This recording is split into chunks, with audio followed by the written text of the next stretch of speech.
बंदी छोड़ सतगुरु रामपाल जी महाराज की जय। दास ने जनवरी 2006 में सदुपदेश प्राप्त किया गुरुदेव से, और उसके बाद दास के जीवन में कुछ प्रारब्ध संकट भी आए। कुछ समस्याएं ऐसी आई जिनको स्वयं परमात्मा के सिवाय और कोई सुलझा नहीं सकता था। दास के पास एक पुत्री थी और उसके बाद दास की बेटी को गर्भ था, तो कुछ डॉक्टरों ने उन्हें बेटी बता दिया था कि उनके गर्भ में बेटी है। उसके बाद वो भी उन्होंने एक दो डॉक्टर के पास गर्भपात करवाने की कोशिश भी की थी, लेकिन जब भी वो जहाँ जाती थी तो डॉक्टर कह देते थे कल को आना, और दूसरे दिन वो कहते थे ना भाई हम नहीं ये काम कर सकते।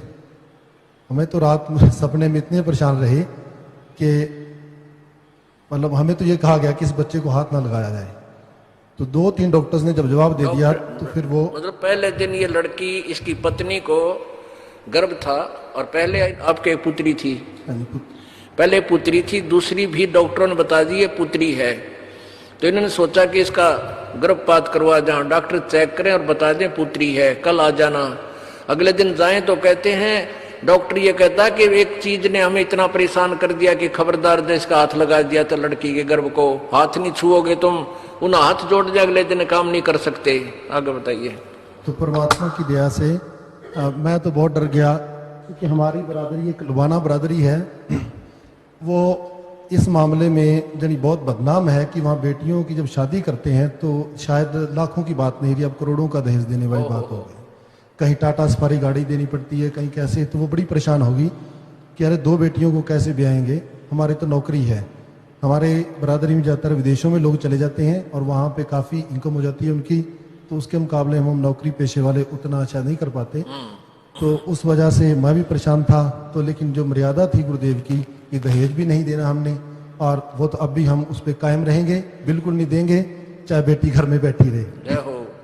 और वो लड़की, इसकी पत्नी ने उपदेश नहीं ले रखा था, इस बच्चे ने अकेले ने उपदेश ले रखा था उस दौरान, ऐसा ही है। हाँ जी। उसके बाद फिर वो काफ़ी भला बुरा भी बोलती थी कि आपके गुरुजी की वजह से मैं 2 बेटियों की अब माँ बन जाऊंगी। तो खैर परमात्मा की दया हुई, मैं डरता डरता जब डिलीवरी का टाइम आया, अम्बाला में डिलीवरी थी, मेरे ससुराल अम्बाला कैंट में थे, तो मैं गया डरता डरता। तो मैं बैठा बड़ा मायूस सा हुआ कि अरे अब तो मेरी भक्ति में बहुत बड़ी बाधा बनेगी, ये तो सारी उम्र मेरे को ताने देगी और मेरे लिए तो नर्क बन जाएगा जीवन। लेकिन परमात्मा की ऐसी दया हुई, एक नर्स आई दौड़ी दौड़ी, कहती बधाई हो।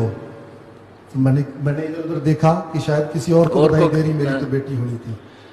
तो मेरे ससुराल वाले भी मेरी तरफ काफी देर, मेरा ससुर और मेरी सास दोनों नहीं बोले, मेरे साथ ऐसे घूर घूर के देखते रहे कि इसने गर्भपात नहीं होने दिया। वो भी इतनी दुखी थी कि इसने गर्भपात नहीं होने दिया, एक बेटी और होगी आज।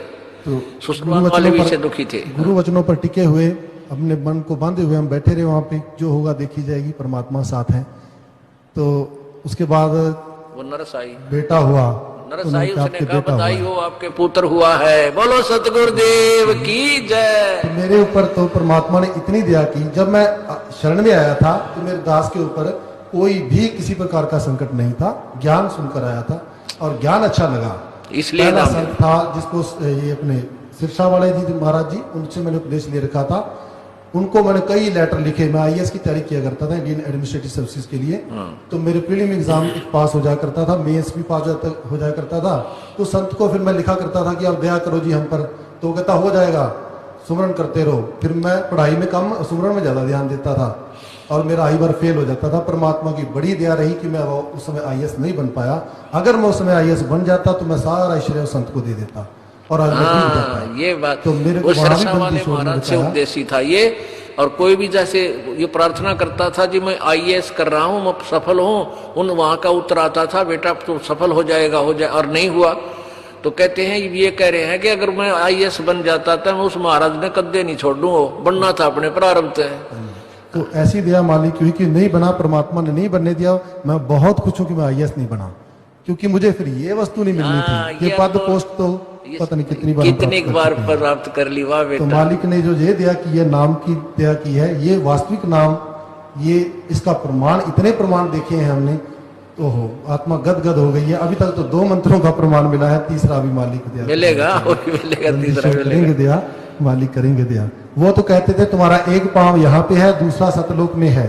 हम भी सरसा वाले बकाया करते थे, अब हम तो दृढ़ हो गए थे कि सतलोक में जाएंगे पक्के। जब पता चला तेरा भला हो, इसमें 3 नाम बिल्कुल ही प्रमाण नहीं है। जब हमने पढ़ा सतगुरु की किताब में सतपुरुष काल मूर्छ स्वरूपी नाम, ये तो नाम ही को नहीं कहीं, ये तो कितना नाम नहीं, किसी प्रमाण में नहीं है। तो पटक दिया उस संत को, कहता नकली गुरु को लित्तर मारे, इनको नीचे पीटे, इनको पीटे, इनको पकड़ घसीटे। मालिक आपने बड़ी दया करी, अपने दास पर यूं दया बनाए। बोलो सतगुरुदेव की जय। संत शरण में आने से आई टले बला, जय मस्तक में सूली हो व कट्टे में टल जा। बोलो सतगुरुदेव की।